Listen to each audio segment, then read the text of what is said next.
Puas ke hati ibu? Puas ke hati ibu? Ini yang ibu nak kan? Cakaplah puas ke tidak? Seronok-seronok skandal dengan laki orang. Tutup sana, tutup sini. Tutup semua kesalahan korang berdua. Siapa yang jadi mangsa Kai? Kisah drama lelaki itu. Dalam klip video ni ada pasangan nama Syah dan Kai. Mereka ni adalah pasangan suami isteri. Rupanya tu Kai tu tengah marah kepada mak dia, Nabilah Huda tu, sebab mereka baru tahu rupanya mereka ni adik-beradik sebapa. Okey? Adil ke ibu? Astaghfirullahalazim, Kai. Istighfar. Istighfarlah ibu. Istighfar sampai ibu sedar ni semua dosa-dosa ibu. Semua dosa ibu yang kena tanggung siapa? Kena tanggung malapetaka ni semua Kai. Syah. Apa dosa Kai? Apa dosa Syah? So, apabila telah bernikah, seorang pasangan suami isteri yang tersilap, rupanya ni adalah adik-beradik, maka pernikahan ini adalah nama dia pernikahan fasid. Pernikahan fasid maksudnya pernikahan yang rosak, yang tersalah. Okey, pernikahan fasid ni ada banyak jenis. Pertama, sekiranya perkahwinan itu tak cukup syarat. Contohnya, walinya adalah wali yang salah, wali yang tak sah dan sebagainya. Kedua, inilah dalam cerita ni, iaitu mereka berkahwin, rupa-rupanya adik-beradik. Dia bukan dah tahu adik-beradik kahwin, itu memang pernikahan yang tak sah. Tak sah langsung lah, bukan fasid. Tetapi ini mereka tersilap. Mereka baru tahu mereka adalah adik-beradik.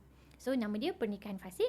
Yang ketiga, sekiranya seorang tu telah bercerai dan telah rujuk, rupa-rupanya bila buat pengesahan rujuk itu tidak sah. So, pernikahan itu juga boleh dinamakan pernikahan fasid dan membawa kepada watik syubhah. Watik syubhah ni apa? Persetubuhan syubhah. Okay, pasangan ini dalam kisah ni Syah dan Kai perlu pergi ke mahkamah syariah untuk membuat permohonan farak nikah. Farak tu apa? Membubarkan pernikahan. Okay, kita sambung tengok. I pregnant.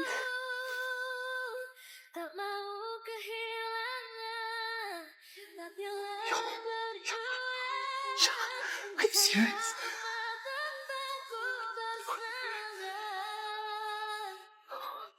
sendiriku tak bisa bersamaku tersiksa. Ini saja tanda kita tak bisa saja. Sayang, macam mana dengan anak kita nanti? I nak anak ni.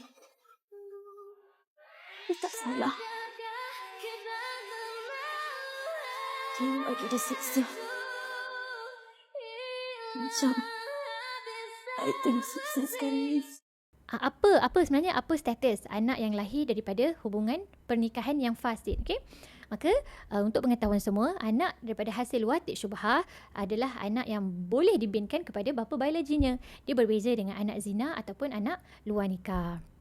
Maka oleh itu, dalam kes ini Syah ni telah sangat depres sebab dia perlu gugurkan anak. Jadi sebenarnya tak perlu pun gugur anak tersebut, malah haram gugurkan anak ya. Kecuali medical advice lah, anak ni tak sempurna dan sebagainya, boleh gugur. Tapi sekiranya berlaku macam ni, boleh je bersalingkan anak tersebut dan anak tersebut boleh dibinkan kepada bapanya.